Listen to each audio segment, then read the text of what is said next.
Hello, everyone. Thank you for joining the Iowa Brain Writers Club. Today, we are reading a fun story, The Man Who Walked Between the Towers, by Mordechai Gerstein. A young man saw them rise into the sky. He was a street performer. He rode a unicycle.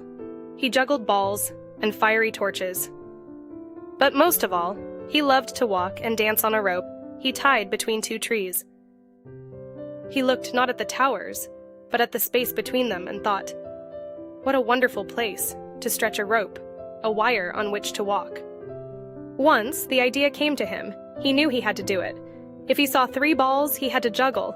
If he saw 2 towers, he had to walk. That's how he was. Hadn't he danced, on a wire, between the steeples of Notre Dame Cathedral? Above his amazed home city, Paris? Why not here, between these towers? Of course. He knew that. As in Paris, the police and the owners of the towers would never allow it. You must be crazy. They would say, you'd fall for sure. And so, Philippe, that was the young man's name, began a plan to do it secretly. The buildings are not quite finished, he thought. Maybe if I dressed as a construction worker. Early on an August evening, he and a friend entered the South Tower. They got a 440-pound reel of cable and other equipment into the elevator, took it to the unfinished top, 10 floors, and waited till nightfall when everyone had gone. Then they carried everything, up 180 stairs, to the roof. At midnight, on the other tower's roof, 2 more friends tied a thin, strong line to an arrow and shot it across to Philippe, 140 feet away. It missed and landed on a ledge 15 feet below the roof. Bad luck, thought Philippe. He crawled down to the ledge over the sparkling city and got the arrow. To its line he tied a stronger line, which his friends pulled back to their tower. To his end of the stronger line, Philippe tied the cable on which he would walk. It was 5/8 of an inch thick. His friends pulled the cable over to their tower, but it was so heavy that it slipped from Philippe's grip. The cable's middle plummeted toward the street, pulling the friends on the other tower to the very edge. Philippe, just in time, secured his end. It took 3 hours to pull the cable back up, frantically. As the stars faded, they tightened it between the towers. It was past dawn before they were ready. Philippe put on his black shirt and tights. He picked up his 28-foot balancing pole. All his life, he had worked to be here, to do this. As the rising sun lit up the towers, out he stepped onto the wire. Out to the very middle he walked, as if he were walking on the air itself. Many winds whirled up from between the towers, and he swayed with them.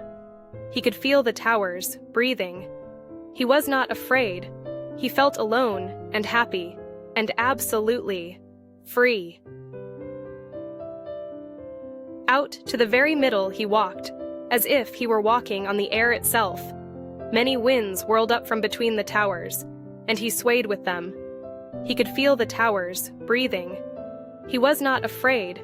He felt alone and happy, and absolutely free.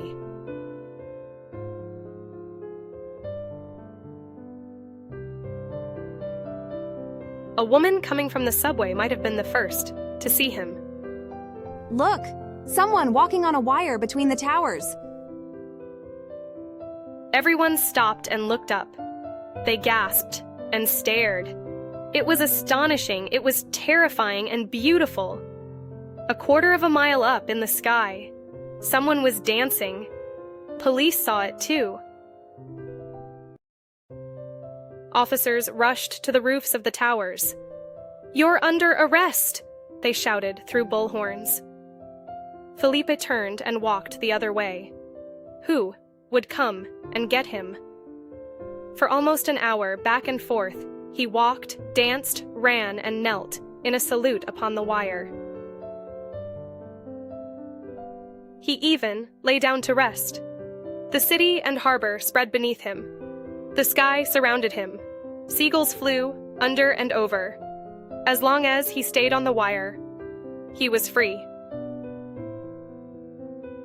When he felt completely satisfied, he walked back to the roof and held out his wrists for the handcuffs. They brought him to court. The judge sentenced him to perform in the park for the children of the city. This he did happily, though during his performance, some boys playing on his wire jerked it, and Felipe fell, but caught himself. Now, the towers are gone. But in memory, as if imprinted on the sky, the towers are still there. And part of that memory is the joyful morning, August 7th, 1974, when Philippe Petit walked between them in the air. We hope you enjoyed this story. For more Storybook read aloud, please check out our playlist below. Don't forget to subscribe for even more exciting stories.